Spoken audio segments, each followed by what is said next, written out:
والانجیل من قبل ہدی للناس، اسی طرح اللہ نے اس سے پہلے لوگوں کی ہدایت کے لیے تورات اور انجیل نازل فرمائی تھی۔ وانزل الفرقان، اور اللہ نے فرقان اتارا۔ فرقان قرآن مجید کے لیے بھی ہے، فرقان تورات کے لیے بھی ہے، فرقان معجزات کے لیے بھی ہے۔ ہر وہ شے یوم الفرقان ہم سورہ انفال میں پڑھیں گے، غزوہ بدر کے دن کو کہا گیا، جو شے بالکل مبرہن کر دے، حق و باطل کے مابین امتیاز قائم کر دے، وہ فرقان ہے۔ لیکن یہاں اب تہدید کا انداز ہے، دھمکی کا انداز ہے۔ ان الذین کفروا بآیات اللہ، یہ دنیا کی دوسری کتابوں کا معاملہ نہ سمجھو کہ اسے مان لیا تب بھی کوئی حرج نہیں، نہیں مانا تب بھی کوئی حرج نہیں، اگر پڑھنے پر طبیعت راغب ہوئی تو بھی کوئی بات نہیں، نہیں راغب ہے تو مت پڑھو، کوئی الزام نہیں۔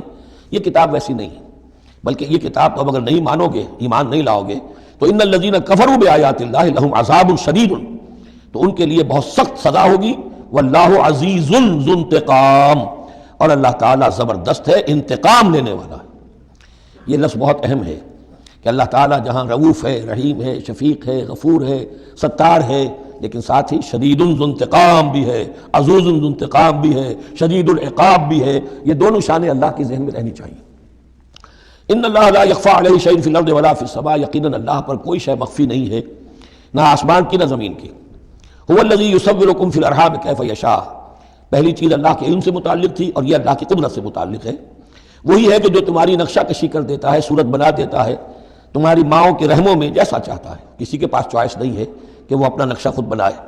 لا الہ الا هو العزیز الحکیم، اس کے سوا کوئی معبود نہیں، اور یہ کہ وہی العزیز ہے اور الحکیم ہے۔ هو الذی انزل علیک الکتاب منہ آیات محکمات ہن ام الکتاب واخر متشابہات، وہی ہے جس نے آپ پر یہ کتاب نازل فرمائی۔ کسی کسی جگہ انزلہ کا لفظ بھی آ جاتا ہے، اور یہ ہوتا ہے ردم کے اعتبار سے، کیونکہ قرآن مجید کی اپنی ایک ملکوتی غنا ہے، اس کی ایک موسیقی ہے، ڈیوائن میوزک ہے، تو اس میں جو ردم کے حوالے سے اگر ضرورت ہو تو یہ الفاظ ایک دوسرے کی جگہ آ جائیں گے۔ منہ آیات محکمات، اس میں کچھ آیات تو ہیں محکم، پختہ، حکم جیسا کہ میں نے بتایا، حکمت عقل کی پختگی، محکم آیت، پختہ آیت، جس کا مفہوم بالکل واضح ہو، جس کو ادھر سے ادھر کرنے کی کوئی گنجائش نہ ہو۔ ہن ام الکتاب، اس کتاب کی جڑ اور اساس اور بنیاد وہی ہے۔ واخر متشابہات، اور کچھ متشابہ ہیں کہ جن کا حقیقی اور صحیح مفہوم معین کرنا بہت مشکل ہے، بلکہ عام حالات میں ناممکن ہے۔ یہ میں تفصیل سے تعارف قرآن کے ضمن میں عرض کر چکا ہوں۔ آیات الاحکام جتنی بھی ہیں وہ سب محکم ہیں، یہ کرو یہ نہ کرو، یہ حرام یہ حلال۔ لیکن یہ کہ جو بھی آیات ہیں کہ جن میں بحث ہے عالم غیب سے، اللہ کی ذات و صفات، کیا تصور کریں؟ اللہ کا ہاتھ، اللہ کا چہرہ، اللہ کی کرسی، اللہ کا عرش، کیا تصور کریں؟ اسی طریقے سے فرشتے، عالم غیب کی شیئیں، عالم برزخ قبر میں کیا ہوتا ہے، اسی طرح عالم آخرہ جنت اور دوزخ کی اصل حقیقتیں ہم نہیں سمجھ سکتے۔ اس میں ہمارے ذہن کے قریب لا کر کچھ باتیں بتا دی گئی ہیں۔ ما لا یدرک کلہ لا یترک کلہ، اجمالی تصور قائم ہو جانا چاہیے، اس کے بغیر تو راستہ سیدھا رہے گا نہیں آدمی کا، لیکن ان کی تفاصیل میں نہیں جانا چاہیے۔ تو دوسرے درجے میں نے آپ کو بتایا تھا کہ کچھ فزیکل فینومینا بھی، یہ بھی ایک وقت تک رہے ہیں آیات متشابہات میں سے، لیکن رفتہ رفتہ جیسے یہ سائنس کا علم بڑھتا چلا جا رہا ہے، ان میں سے بہت سی چیزیں اب محکم ہو کر سامنے آ رہی ہیں۔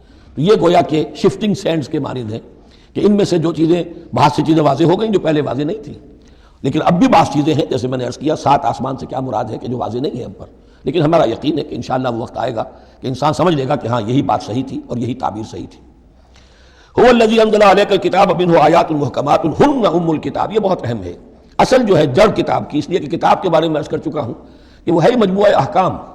کتاب جیسا کہ ہم نے سورہ بقرہ میں دیکھا، جہاں حکم آیا کتب علیکم کتب علیکم کتب علیکم، تو کتاب کی جڑ اور اساس جو ہے وہ وہی ہے۔ وَأُخَرُ مُتَشَابِهَاتٌ فَأَمَّا الَّذِينَ فِي قُلُوبِهِمْ زَيْغٌ، تو وہ لوگ جن کے دلوں میں کجی ہوتی ہے۔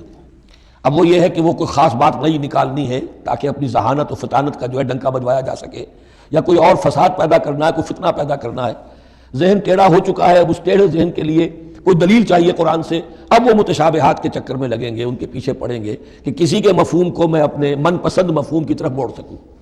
فَأَمَّا الَّذِينَ فِي قُلُوبِهِمْ زَيْغٌ فَيَتَّبِعُونَ مَا تَشَابَهَ مِنْهُ، تو وہ لوگ کہ جن کے دلوں میں کجی ہے وہ پیچھے لگتے ہیں ان کے کہ جو متشابہ ہیں، ان میں سے ابتغاء الفتنۃ، یا تو فتنہ اٹھانا چاہتے ہیں فتنے کی تلاش میں، وابتغاء تاویلہ، اور تلاش کرنے کے لیے کہ اس کی اصل حقیقت، اصل منشا، اصل مراد کیا ہے۔ یعنی یہ بھی ہو سکتا ہے کسی کا علمی ذوق ہی ایسا ہو جائے، اور یہ بھی ہو سکتا ہے کہ ایک شخص کی فطرت میں کجی ہو۔ وما یعلم تاویلہ الا اللہ، حالانکہ ان کا حقیقی مفہوم اللہ کے سوا کوئی نہیں جانتا۔ والراسخون فی العلم یقولون، اور جو لوگ علم میں راسخ ہیں، پختہ ہیں، جن کی جڑیں گہری ہو چکی ہیں علم میں، وہ کیا کہتے ہیں؟ یقولون آمنا بہ کل من عند ربنا، ہم ایمان لائے اس کتاب پر، قرآن پر، یہ کل کا کل ہمارے رب کی طرف سے ہے۔ جو بات صاف سمجھ میں آ گئی ہے اس پر عمل کریں گے، جو بات پوری طرح سمجھ میں نہیں آ رہی ہے انتظار کریں گے، لیکن یہ اجمالی یقین رکھیں گے کہ یہ ہے اللہ کی کتاب۔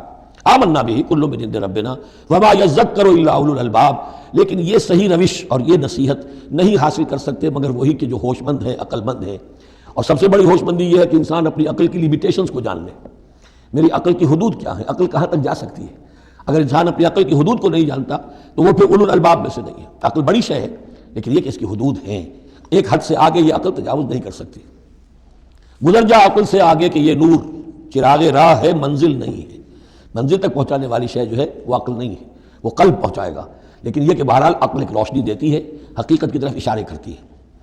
ربنا لا تزغ قلوبنا بعد إذ هديتنا، اور ان کا یہ قول ہوتا ہے اولو الالباب کا، اے رب ہمارے دلوں کو کج نہ ہونے دیجو اس کے بعد کہ تو نے ہمیں ہدایت دے دی ہے۔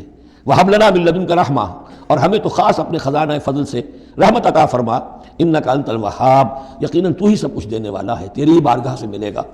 ربنا إِنَّكَ جامع الناس ليوم لا ريب فيه، اے رب ہمارے یقیناً تو جمع کرنے والا ہے لوگوں کو اس دن جس دن میں کوئی شک نہیں ہے، قیامت کا دن، یوم القیامہ۔ ان اللہ لا يخلف الميعاد، یقیناً اللہ تعالیٰ اس وعدے کے خلاف نہیں کرے گا، اپنے وعدے کی خلاف ورزی نہیں کرتا، لہذا جو اس نے بتایا ہے کہ وہ دن آئے گا وہ آ کر رہے گا۔ ان الذين كفروا لن تغني عنهم اموالهم ولا اولادهم من الله شيئا، اب یہ ذرا تحدی کا انداز ہے، چیلنج کا انداز ہے۔ زمانہ نزول کے اعتبار سے آپ نے نوٹ کر لیا کہ یہ سن 3 میں نازل ہو رہی ہے، سورہ مبارکہ غزوہ احد کے بعد، لیکن یہ کہ یہ رکوع جو ہے اس کے بارے میں گمان غالب ہے کہ یہ غزوہ بدر کے بعد نازل ہوئی ہے۔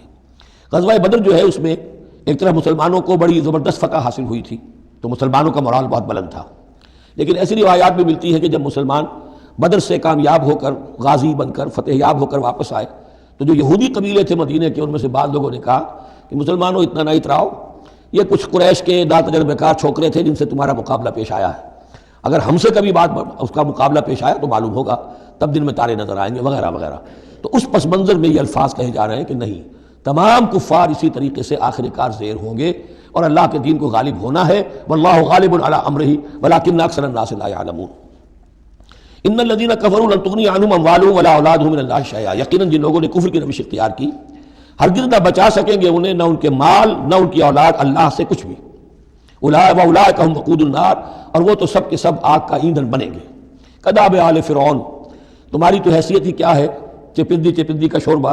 آل فرعون کا معاملہ یاد کرو، ان کے ساتھ کیا ہوا تھا، شہنشاہ اور بڑے لاؤ لشکر والا، اور فرعون ذی الاوتاد، کداب آل فرعون والذین من قبلہم، اور اسی پر کیا اس سے پہلے ثمود اور عاد جیسی قومیں زبردست جو ہیں اسی جزیرہ نما عرب میں رہی ہیں، کذبوا بآیاتنا، انہوں نے بھی ہماری آیات کو جھٹلایا تھا، فاخذہم اللہ بذنوبہم، تو اللہ نے پکڑا ان کو ان گناہوں کی پاداش میں، واللہ شدید العقاب، اور اللہ سزا دینے میں بہت سخت ہے۔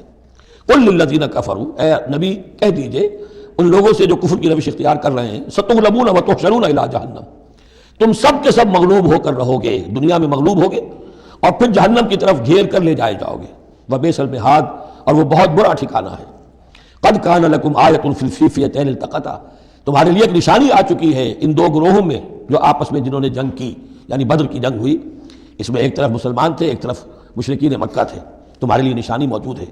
قد کان لکم آیۃ فی فئتین التقطا، فئۃ تقاتل فی سبیل اللہ، اس میں سے ایک جماعت وہ تھی، ایک گروہ وہ تھا جو اللہ کی راہ میں جنگ کر رہا تھا، واخری کافرۃ، اور دوسرا گروہ جو ہے وہ کافر تھا، یرونہم مثلیہم رأی العین، وہ دیکھ رہے تھے اپنی آنکھوں سے کہ ان سے دگنے ہیں۔ اب اس کے کئی معنی کیے گئے ہیں، ایک یہ بھی ہے کہ مسلمانوں کو تو کھلا نظر آ رہا تھا کہ ہم سے دگنی فوج ہے، بلکہ 3 گنی تھی۔